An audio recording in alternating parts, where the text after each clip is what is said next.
বুখারীর বর্ণনায় বিশ্বনবী বললেন, পৃথিবীর বুকে এমন কোন নবী নাই যেই নবীকে দিয়ে আল্লাহ ছাগল চড়ায় নাই। সুবহানাল্লাহ পড়েন। মা বা'আসাল্লাহু নাবিয়্যান ইল্লা রা'আল গানাম। ছাগল চড়ায় নাই এমন কোন নবী পৃথিবীতে আসে। সাহাবারা বললেন, ইয়া রাসূলুল্লাহ, বলেন কি আপনিও আপনিও আপনিও ছাগল চড়িয়েছেন? বিষ্ণু বললেন, নাআম নাআম, আমিও।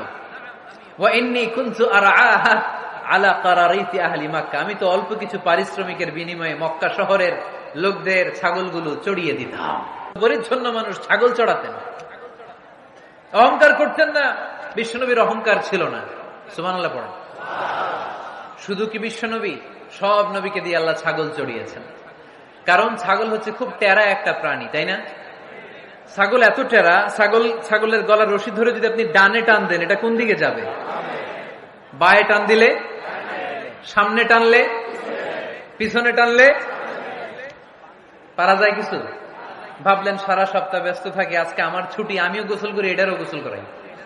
রশি ধরে আপনি পুকুরে নামাবেন, এটা ওর বাপের কিরা এমনি দাঁড়াবে, ঠিক কিনা?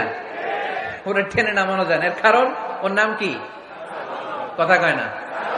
এজন্য আমরা বলি, পাগলে কিনা কয়, ছাগলে কিনা খায়। ও বুঝে না তো, ওর ভালো চাইলে ও বুঝতে চায় না। আল্লাহ বুঝাতে চাইলেন, নবীরা ছাগল চড়াও, সবচেয়ে টেরা প্রাণী। ছাগল চড়ায় তোমাদেরকে ট্রেনিং পিরিয়ড শেষ করছি, কারণ এরপরেও ছাগলের চেয়ে আরেকটা টেরা প্রাণী আছে, মানব জাতি, এদেরকে চড়াইতে হবে। যদিও মানুষ আশরাফুল মাখলুকাত, কিন্তু মানুষের মধ্যে ছাগলের চেয়ে টেরা কিছু আছে না নাই? উলাইকা কাল আনআম বাল হুম আদাল। এরা ছাগল নয়, এগুলো ছাগলের চেয়েও নিকৃষ্ট। চিল্লায় বলেন ঠিক কিনা? এমন কোন নবী নাই যেই নবী ছাগল চড়ায় নাই। সুবহানাল্লাহ পড়তে হবে। সব নবীরা কাজ করে খেয়েছেন। সাইয়েদনা আদম আলাইহিস সালাম, ইব্রাহিম আলাইহিস সালাম চাষাবাদও করেছেন। সাইয়েদনা মুসা আলাইহিস সালাম চাষ করেছেন। দাউদ আলাইহিস সালাম নিজ হাতে বর্ম বানিয়েছেন, ছুরি বানিয়েছেন। আওয়াজ করে পড়েন সুবহানাল্লাহ। তাহলে কাজে কোনো লজ্জা আছে? লজ্জা কিসে? আর আজকের মাহফিল থেকে অলসতাকে আমরা কি বলে দিয়েছি?